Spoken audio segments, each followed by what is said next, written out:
Hey, it's Worth Playboy. And my Playboys Bunny. Welcome to our podcast where we discuss pickup, game, relationships, and Sex. avoiding girls with a low sex drive. Yeah.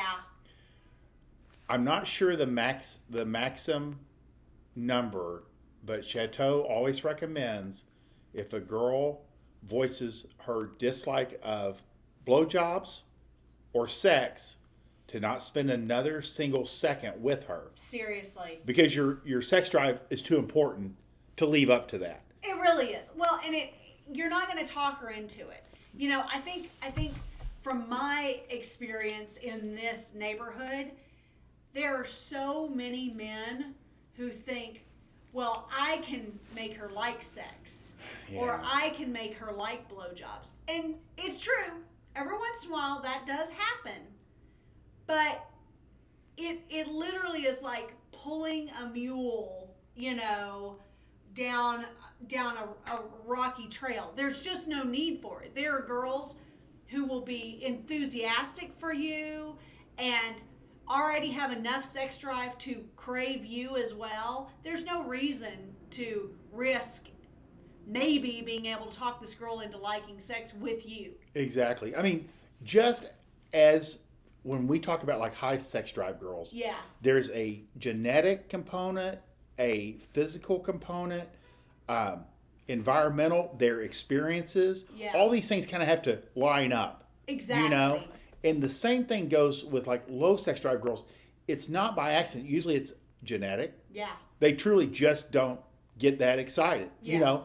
They don't orgasm easily, or they only orgasm once. I mean, and they have a low threshold of disgust. Like like something slimy makes them gross out. Right.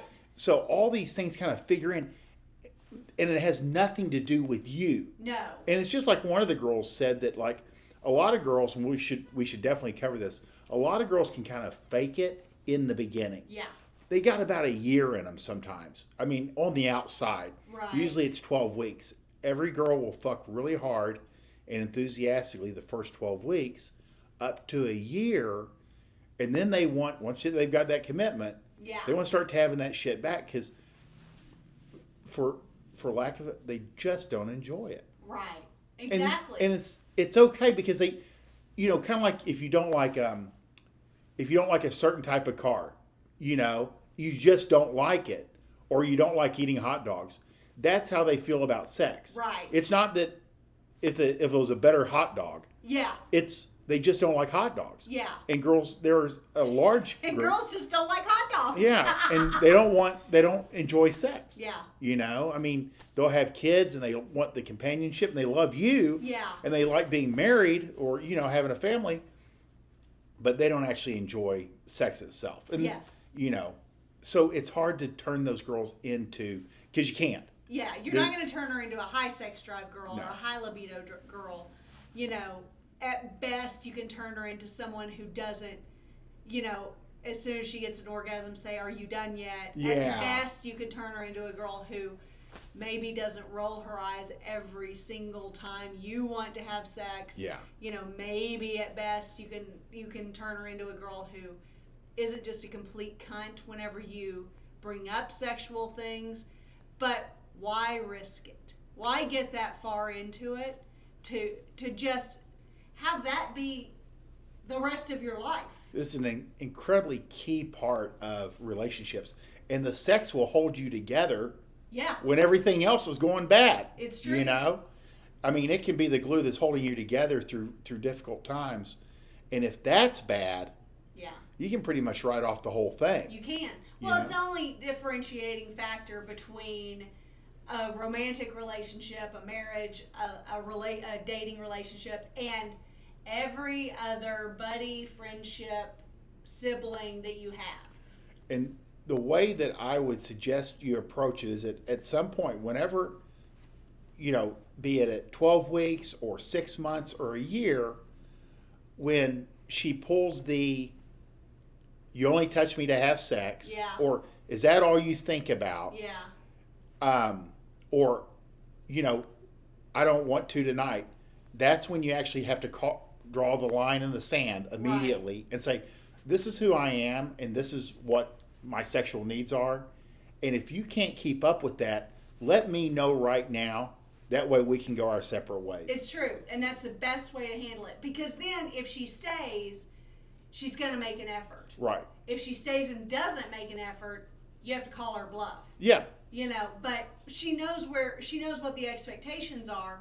And oftentimes, just with that one line, girls will either shit or get off the pot. Yeah. But it's imperative. And girls, they won't appreciate it at the time, but they appreciate you actually calling it. And if they don't stick around, that's fine too. They truly know themselves. They're like, right. Well, I don't want to get fucked, 4 times a week the rest of my life. So I'm going to have to find somebody a little bit more compatible. Yeah.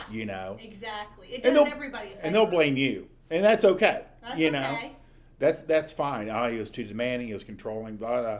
It doesn't matter because it's your job to just make sure that it's a good relationship. Yeah. That's how I would handle it. I think that's perfect. But if you do want to get good at skills, we got Fuck Like a Porn Star. Yeah. Which is Bunny's series. Tell them about it. So I've got a Fuck Like a Porn Star book series. So I've got Fuck Like a Porn Star, Make Her Squirt, Threesome, The Female Orgasm, and I've got a Fuck Like a Porn Star course. It's a 21-day total immersion course. You get an email a day, a printout a day, video lesson a day. It's totally immersive in all about sex and making sure that you are having the best sex of your life. And the links to all of those 5 items are down in the description box below. And with Fuck Like a Porn Star, the original book, I also offer an audiobook, which is pretty fun. It's great. Yeah. If you like this podcast, please like, subscribe, share with your friends. If you have run into a girl who you had to say, I gotta exit stage left because you and I are not sexually compatible, we love to hear those stories. So please tell us in the description box down below. Talk to you soon. Bye. Oh, we want you to win. Bye.